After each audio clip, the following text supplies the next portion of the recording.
नमस्कार दोस्तों, आज हम बात करने वाले हैं फ्लूकोनाजोल के बारे में। तो जो फ्लूकोनाजोल है ये जो फ्लूकोनाजोल है एक एंटीबायोटिक है।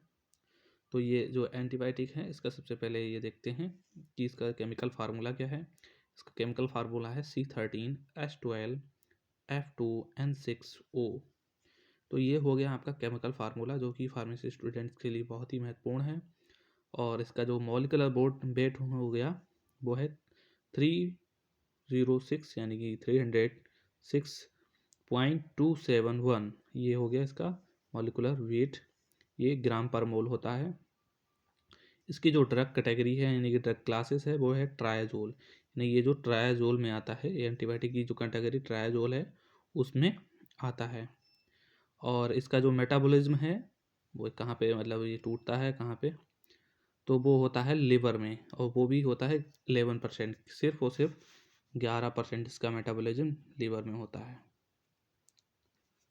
ठीक है, तो इसका जो ब्रांड नेम हो गया है, तो ब्रांड नेम इसका हो गया है डाइफ्लूकॉन और एक्कॉन। ये जो इसके दो ब्रांड नेम है, इसके जो पॉपुलर ब्रांड नेम है वो है डाइफ्लूकॉन एंड एक्कॉन। सबसे पहले बात करते हैं कि फ्लूकोनाजोल क्या है। फ्लूकोनाजोल सबसे बेस्ट चीज़ है, ये एक एंटीबायोटिक है। तो जो एंटीबायोटिक है बहुत सारी चीज़ों में काम देता है। जो ये बॉडी की इम्यूनिटी बढ़ाता है, सबसे मेन चीज़ इसका काम होता है, मेन फंक्शन। देखिए ये जितने भी एंटीबायोटिक हो उनका डायरेक्ट कोई काम नहीं होता है, वो बॉडी को जो एक प्रमोट करते हैं कि कोई भी डिजीज़ है उसे ठीक करते हैं। ठीक है, लेकिन कैटेगरी और एक स्पेसिफिक चीज़ इसलिए दी जाती है कि जो अलग अलग कैटेगरी के ड्रग्स होती हैं वो अलग अलग तरह से प्रमोट करते हैं, जिससे कि ये जो है वो फंगल इन्फेक्शन से जितने भी दिक्कतें होती हैं उन सबको ठीक करने के लिए बॉडी को प्रमोट करती है कि आप इससे फंगल इन्फेक्शन को ठीक करें। तो क्या है, it is use to treat fungal infection including yeast जो प्रोटोजोआ होता है उसको ये ट्रीट करती है। तो इसको ये फंगल इन्फेक्शन को ये ट्रीट करती है। ठीक है, तो इसके जो यूजेस हो गए हैं, कहाँ कहाँ पे यूजेस होते हैं फंगल इन्फेक्शन में, एक तो हो गया। दूसरा कीमोथेरेपी में, ये जो कीमोथेरेपी से कुछ इन्फेक्शन हो जाता है, किसी किसी लोगों को कीमोथेरेपी में इन्फेक्शन होता है, तो उसमें भी ये फ्लूकोनाजोल यूज किया जाता है। HIV में इसको यूज़ कर लिया जाता है एंटीबायोटिक के तौर पे। और ऑर्गन ट्रांसप्लांट के समय कोई भी फंगाई यानी कि ईस्ट वगैरह या फंगी इस पे हमला ना करे। किसी ऑर्गन ट्रांसप्लांट पे हो सकता है कभी ईयर में कांटेक्ट में आने की वजह से कोई भी फंगाई या ईस्ट उसमें आ गया हो और उसमें इन्फेक्शन हो जाए, तो ऑर्गन ट्रांसप्लांट में इसका यूज किया जाता है। इसके साइड इफ़ेक्ट की बात करें तो साइड इफ़ेक्ट इसके होते हैं headache, dizziness, diarrhoea, stomach pain और हार्ट बर्न। ये सारे क्यों होंगे, ये जब आपको जो है गलत डोजेस वगैरह लेंगे तब आपको हो जाते हैं, या किसी किसी को एलर्जी होती है।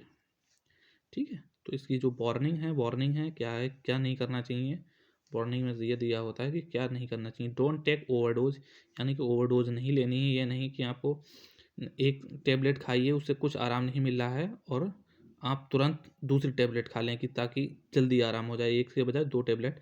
ऐसा नहीं करना है, जितनी डोज है उतनी ही आपको लेनी है, आपको ओवरडोज नहीं करनी है। जो भी एंटीबायोटिक होती है वो 48 आवर्स, यानी कि 1 से 2 दिन लगता है उसका रिस्पॉन्सिबल लेने में। ये जो प्रोलॉन्ग्ड है, ये प्रोलॉन्ग्ड एक्टिविटी है, यानी कि इसका असर जो रहता है वो थोड़ा लंबा समय तक रहता है। तो ये 24 से 48 घंटे तक असर करती है। ठीक है, तो ये भी ध्यान रखिए, इसका तुरंत एक्शन नहीं दिखेगा आपको। आप जो कहें कि आधे घंटे के अंदर असर दिख जाए। तो डोजेस फॉर्म इसकी क्या होती हैं, टैबलेट, लिक्विड और डस्टिंग पाउडर। लिक्विड में जो होता है वो एक आपको टॉपिकल यूज़ करने के लिए हो जाता है, ये लिक्विड हो गया चाहे डस्टिंग पाउडर हो गया, आपको टॉपिकल आपके जो इचिंग वगैरह होती है, खुजली होती है, उसमें आपको टॉपिकल लगाने पे यानी ऊपरी सतह पर लगाने के लिए लिक्विड और डस्टिंग पाउडर 2 आते हैं। डस्टिंग पाउडर कोई घाव वगैरह हो गया, आपको यदि कोई घाव वगैरह है, पुंड है, तो उसमें आपको यूज़ किया जाता है, और टैबलेट आपको ओरली दी जाती है। इसकी जो मैकेनिज्म ऑफ एक्शन है वो क्या है, ये कैसे काम करता है, ये करता क्या है बॉडी में जाकर। तो उसका जो fluconazole is interact with 14 demethylase A cytochrome P40 450 enzyme, यानी कि जो ये एंजाइम है ये 14 डीमिथाइलेज एंड एक साइटोक्रोम P450N, ये जो एंजाइम है इसका एंजाइम का नाम है ये, यहाँ से और यहाँ तक इसका जो है ये नाम हो गया है।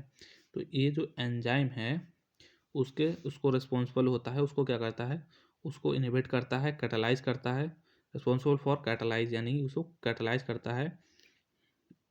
क्यों करता है? To the conversion of lanosterol to ergosterol, ये जो है वो इसके कन्वर्जन को जो लेनोस्ट्रोल होता है वो एर्गोस्ट्रोल में बदलने से रोकता है।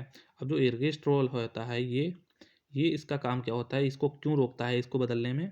क्योंकि जो एर्गोस्ट्रोल है वो जो भी ईस्ट हो गया या प्रोटीन हो गया, कोई भी वायरस हो गया, तो उसको जो बाहरी परत होती है उसको सॉलिड करता है, मजबूत बनाता है, यानी एक तरह से इससे कोई भी बैक्टीरिया उसे मजबूती देता है, यानी कि तो एक ताकत प्रोवाइड कराता है ताकि वो ज़्यादा असरदार हो। तो ये क्या करता है, जब एर्गोस्ट्रोल में बदलेगा ही नहीं, उसको प्रोटीन ही नहीं मिलेगी, ताकत ही नहीं मिलेगी, तो वो जल्दी आपको बैक्टीरिया नष्ट हो जाएगा।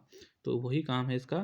मैंने आपको क्या बताया कि इसका काम डायरेक्ट बैक्टीरिया को किल नहीं करना होता। कोई भी एंटीबायोटिक वो डायरेक्ट आपको मारेगी नहीं, इनहिबिट करेगी किसी भी चीज़ को, ताकि इसका क्या काम है कि यानी कि जो चीज़ है ये एर्गोस्ट्रोल को बनने ही नहीं देगा, ताकि वो बैक्टीरिया अपनी ताकत प्राप्त कर सके। जो भी ताकत प्राप्त करता है यानी कि मजबूती प्राप्त करता है वो एर्गोस्ट्रोल से ही प्राप्त करता है। तो ठीक है, तो जब एर्गोस्ट्रोल में नहीं कन्वर्ट होगा तो प्रोटीन जो भी बैक्टीरिया है वो कमज़ोर पड़ जाएगा और जो है किसी अदर दवा की वजह से आपको मर जाएगा। तो इसकी जो डोजेस हैं वो क्या कहते हैं, इसके डोजेस हैं 150 यानी कि 150 mg है वो एक टेबलेट 150 mg की टेबलेट पर डे खानी है, या फिर 300 mg की टेबलेट एक दिन छोड़ के, यानी कि एक हफ्ते में 3 से 4 बार ही खानी है, इससे ज़्यादा आपको नहीं लेनी है। देखिए मैंने आपको पहले ही बता दिया है ये प्रोलॉन्ग्ड एक्टिविटी वाली टेबलेट है, ये प्रोलॉन्ग एक्टिविटी की एंटीबायोटिक है, ये थोड़ा लंबे समय तक काम करती है, तो इसे ज़्यादा ओवरडोज में ना लें। तो ठीक है, अगर यदि आपको वीडियो अच्छा लगे तो आप प्लीज़ चैनल को लाइक करें और चैनल को सब्सक्राइब जरूर करें यदि आप पहली बार विजिट कर रहे हैं।